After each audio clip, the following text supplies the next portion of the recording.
I'm here in Gettysburg, Pennsylvania at the Back to Eden Film Garden. This is one of the gardens featured in the Back to Eden film documentary that was produced and released in the year of 2011. The film features Paul Gauchi's gardening method. Now, a little background on this whole gardening method. Paul lives in Sequim, Washington, and one day he was standing at the edge of his garden, very frustrated, and he said, "Lord, I don't understand. I don't get it. I look out there at the forest and there's all of this lush green vegetation, all of this tremendous life and health in the trees and the plants, and I'm standing here at my garden and I can barely keep my plants alive. The ground is hard and it's dry." And the Lord spoke to him and said, "Pay attention to me and I'll show you what you need to know." So over the course of time, Paul began to have some revelation from the Lord. And one of the things he understood was, he looked at his flower gardens and he said, "You know, we put this mulch, these wood chips and mulch on our flower gardens, and it really benefits the flower gardens." And so he understood that the Lord was showing him, put it on your garden. Now, nobody ever does that. But Paul began to put regular wood chips right from the tree guys, right on his vegetable garden, and it produced tremendous vegetables. Now, there are a lot of really important things that that produces, and my involvement with all of this was that Paul Gauchi is in Sequim, Washington. He has a friend in Texas who has a friend in Louisiana. And the friend in Texas said to the fellow in Louisiana, "You've got to go up to Washington and see this guy's gardens. The horticulturists up there tell him this can't be done, but he says, look, here it's being done. I'm doing it. I'm growing this way." And so the fellow from Louisiana and the fellow from Texas hopped on a plane and they went to Washington State. And the fellow from Louisiana came to Gettysburg and was with a few of the fellows that I meet with, or pastors and leaders in the area here in Gettysburg, having lunch one day, and he was sharing with us about these gardens, and he asked Paul, "Has anyone ever documented your methods?" Paul said, "Many people have asked, but I haven't found the one that seems to be the right one to do it." And the fellow from Louisiana said, "Well, would you consider us?" And Paul said, "Yes, I believe you're the ones." So the fellow from Louisiana said, "Now I'm looking for filmmakers." Well, I know the filmmakers. I was absolutely, when I heard that he was looking for filmmakers and for this type of project, I knew in my spirit that the filmmakers that I know were the ones for this. So I made that connection, and this is part of the thing that really impresses me with God and with this gardening method. You see, God assembled a group of people, a group of his people from the Northwest, the Southwest, the Northeast, and from California and various parts of the country for financial supporters. But the people that made the film were from all over the country. And then when the film was released, it went around the world almost immediately. It's like God's hand got behind it and he just pushed. And it went in, within a few months, it was in well over 150 countries. And in, I think it was 2 years, it was 250 countries, 250 nations that the film had been viewed, and Back to Eden gardens were popping up everywhere. Now, the main premise, one of the main premises for the Back to Eden film, Back to Eden gardening style, is that it's no-till. There are a lot of advantages to that. And one of the advantages is this, is that you put a covering over the garden instead of breaking the soil. And you know, God, when he created almost everything with a covering. He created us with a covering. He is our covering. And he gave us a covering over our bodies, our skin. So almost every living organism has a covering, whether it be skin or hair on that skin or feathers or scales. Almost every living organism has a covering. And when you take that covering off, that organism dies. And it's the same thing with the soil. If you till that up, you ever notice after a farmer plows his field, how the birds of the air, they just come? Sometimes in this area, you'll even see turkey buzzards, turkey vultures come, and they're in the fields. Or you'll see robins or other birds come, and they're all feeding on the worms and the insects that have been exposed because it's been tilled up, because the ground has been broken and their environment has been disturbed. With placing a covering over the top, it keeps all of that intact, it keeps it protected, and it keeps it, it's a permaculture. So we'll take a look at some of the vital aspects, some of the really important things that are part of the Back to Eden style of gardening. Some of the main points of the Back to Eden style of gardening method would be water and moisture issues, would be pH balance, fertilization and nutrition, and weed control. Now, weed control, if you've ever had a flower garden and had wood chips on your flower garden, one of the reasons why you put wood chips on the flower garden is to control the weeds. And it's the same thing with the vegetable garden. Now, this garden is about 40 feet wide by about 115 feet long. And this year, this growing season, I probably spent not more than 1 hour weeding this garden. And most of that was done just by walking along and seeing a weed and just pulling it out as I was in the garden doing what I was doing. And part of the reason why you don't have a weed problem is because with the wood chip covering, the weed seed does not get a good place for germination. It sits on top of the wood chips, and then it dries up and isn't ever able to germinate. And those that do germinate, the weeds that you do get up, they are so easy to pull out. If you've ever pulled dandelions, oftentimes you end up breaking the root. When you break the root, the dandelion will come right back up again from that root. Pulling dandelions out of a wood chip garden, you can easily pull out the whole dandelion root and all. And then when you pull it out, you simply just leave it lay there, and it composts, and the nitrogen goes back into the soil of the green from the plant. So the weed prevention is immense. That is a major aspect of how the benefits of this type of gardening. And another major aspect would be the water and moisture issues. Again, when you put wood chips on your flower gardens, it keeps the moisture in.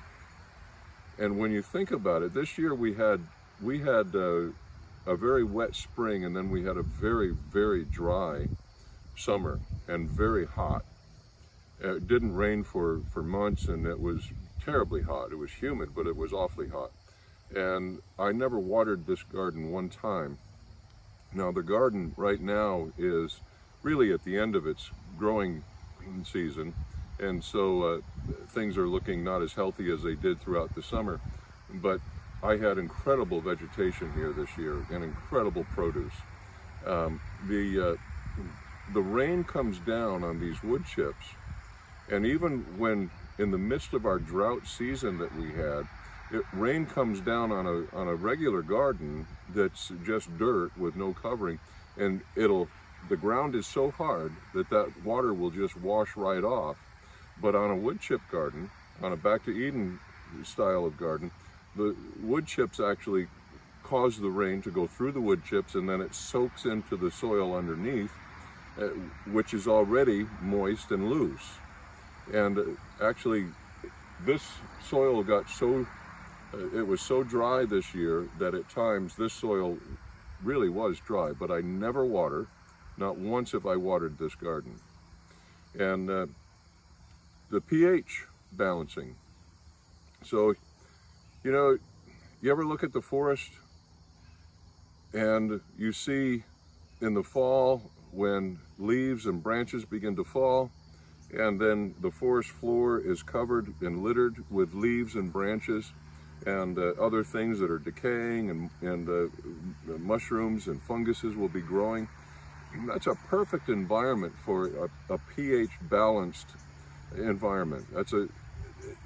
Because it's the way God intended it. It's not too much of this or too much of that. It's balanced for the area, it's balanced for that habitat.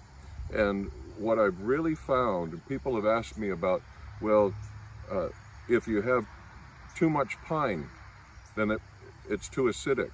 Well, I did some research on that, and I have some experience with that, and I've literally found that pine is not too acidic.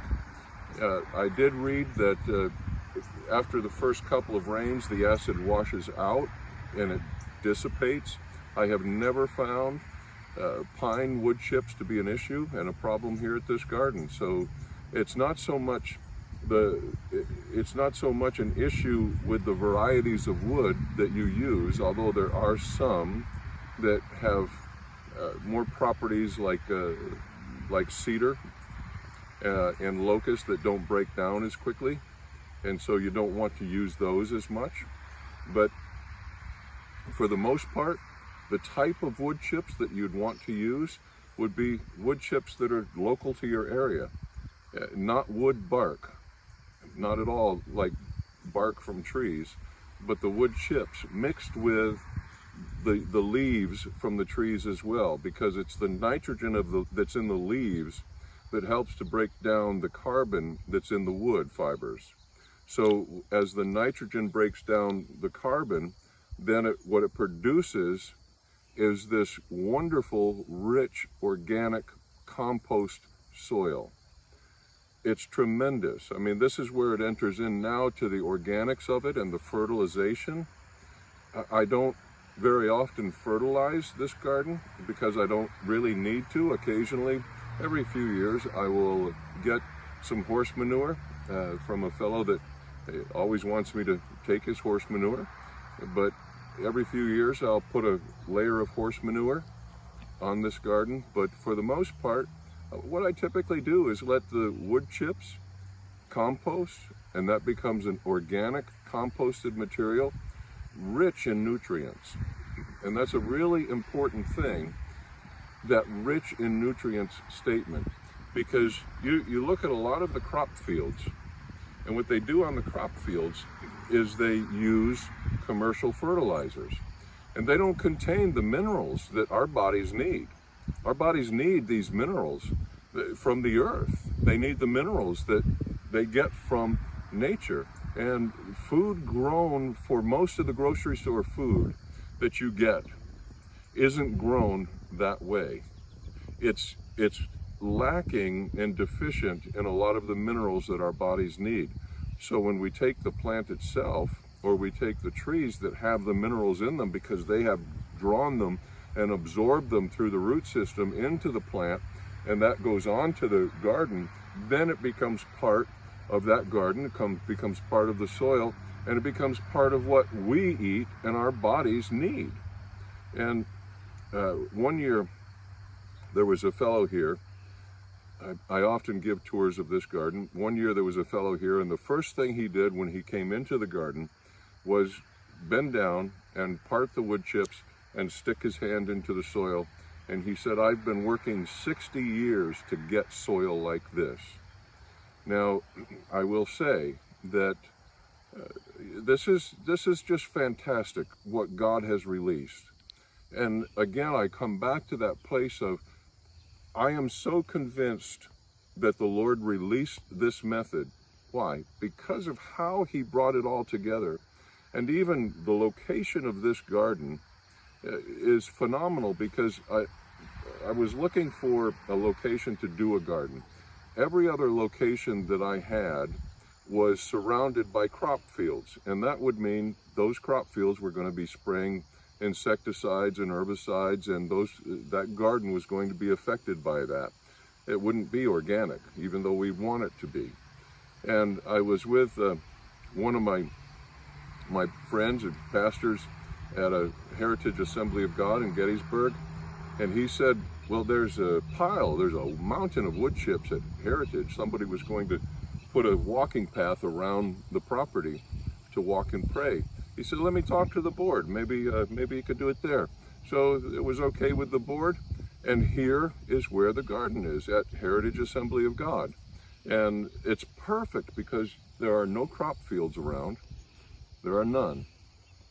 So the way God has orchestrated all of this to come about has convinced me that this is something that He wants to release to the world because of how effective and efficient this style of gardening is. I'm so impressed with how God has done that, and the ease by which this method operates, the process of this method. Now, you put wood chips down on top of an existing garden, or I'll get to the process here of how to set up a garden in a little while. But the thing that's so amazing is the ease of every step of the way with this type of gardening style, and how full of life it is. And you know, Matthew 11:28 said, come unto me, all you who are weary and heavy laden, I'll give you rest. These are the words of Jesus. He said, take my yoke upon you and learn from me. My yoke is easy and my burden is light. And it's interesting because that's actually a life verse for me. I grew up at an address of 1128 as well, so it's kind of crazy. But the point is that when God releases something like this, there's ease in it. And no man, no person did striving to make this happen. God orchestrated it Himself. Each one did their part, and the part that they did was what they needed to do to release, for God to release what He wanted to release to the world. I will tell you that it really impacted me when I saw a photograph of this film, the Back to Eden film, being shown, being projected on a sheet in a village in Africa. I was undone that I actually was part of something that became international and became something that the Lord was wanting to release. And this can be done anywhere. It doesn't matter the covering. One of the best coverings is wood chips, but you can use hay. Hay has seed in it, but you can use straw, stones, grass clipping.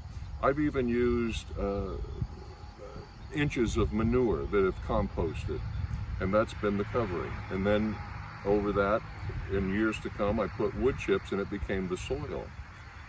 But part of the setup for this, and people usually, when they're starting a garden, they make it much more difficult than they need to. I did.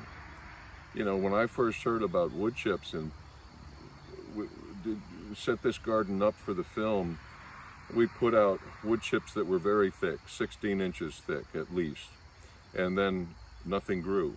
And talking with Paul one day, he said, well, you do know the wood chips are just the covering, don't you? When he said that, a light went on. And the first year for me growing was awful because I did everything to try to get things to grow, but it was terrible. And I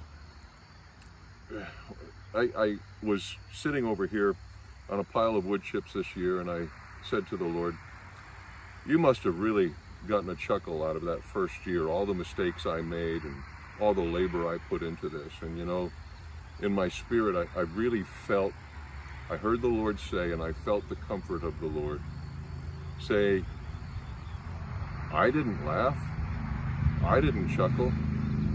He said, I was so proud of you that you didn't give up. And I was greatly impacted by that, because is not that the character of God? He doesn't laugh at us.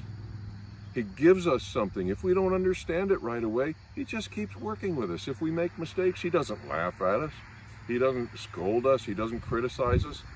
We stay persistent with it, and he's proud of us to be persistent, to find out. You know, it's that thing where it's the glory of God to hide a matter, and it's the glory of kings to uncover it.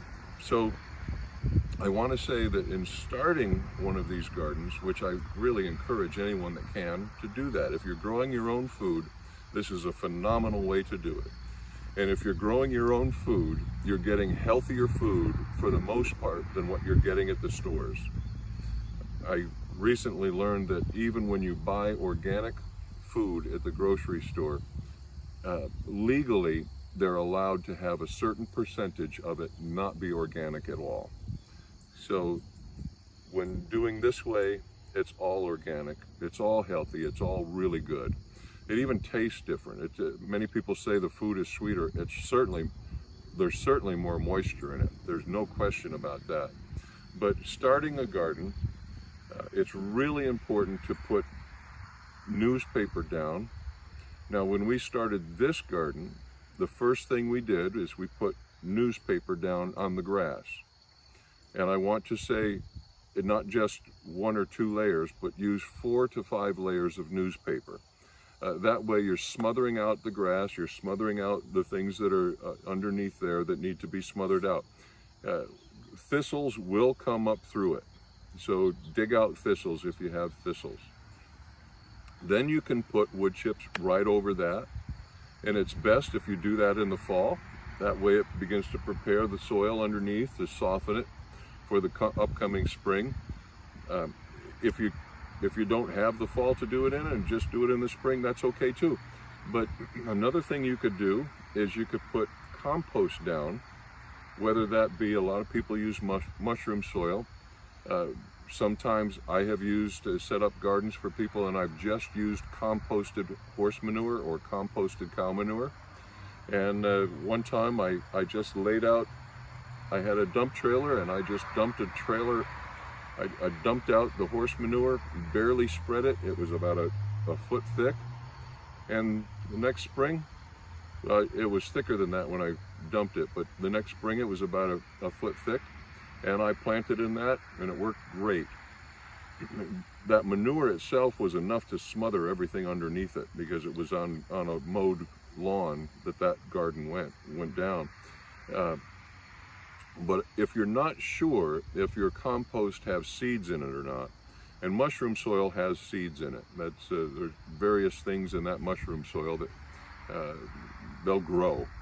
But if it has seeds in it, you want to put your composted material down first, then put your 4 to 5 layers of newspaper, and then put your wood chips on top of that. And one time I put a garden down for someone, and I came back about a month later and saw it, and there were weeds that were incredible, and I thought, this can't be. So I pulled back the wood chips back to the back to the compost, and I saw that the weeds were growing up from the compost above the newspaper. So it's very important, if you have weed seed in your compost, if you put compost down, cover that with newspaper. You don't have to do newspaper, compost, newspaper, just put compost, newspaper, and then wood chips. And it's going to be a tremendous garden for you. Now, I have mentioned the name Back to Eden film several times. The film is available free online. This was the vision and the goal of the executive producer. This was the vision and the goal of Paul Gauci and the filmmakers, to offer the film for free to people to watch online. So you can watch that on YouTube, or you can go to backtoedenfilm.com and you can order DVDs. You can watch it for free online. Certainly the film is much more extensive than what I've shared with you today, but I will say this about the film: it drips. It just literally drips with the goodness of God. You cannot watch that film and and think that God is a harsh taskmaster. It drips with the goodness of God. It's a very strong evangelistic tool, actually. One of the people in the film said about Paul that he's a gardening evangelist, and he's passionate about gardening, and he's passionate about God. And because God is passionate about us, he releases his very best to us so that we can receive the very best from him. And as far as our gardening, as far as the food we eat, that is his desire as well. He desires to bless us and to provide for us. And 10 years ago, when the film was made, apparently I made a statement in the film that, you know, you can put these wood chips down and just leave them there, not ever growing them, but it'll be ready for you when you're ready to grow. And apparently I had said something about, who knows, maybe 10 years from now, people may need to be growing their own food. Here we are in the midst of the coronavirus. And, you know, you go to the store, a lot of people are fearful. We don't need to be fearful of that thing. And a lot of people go to the store and they're still not getting the quality of food that you will get by growing it yourself with a method that God has just released to the world, that releases all the nutrients that we need to have. So thank you.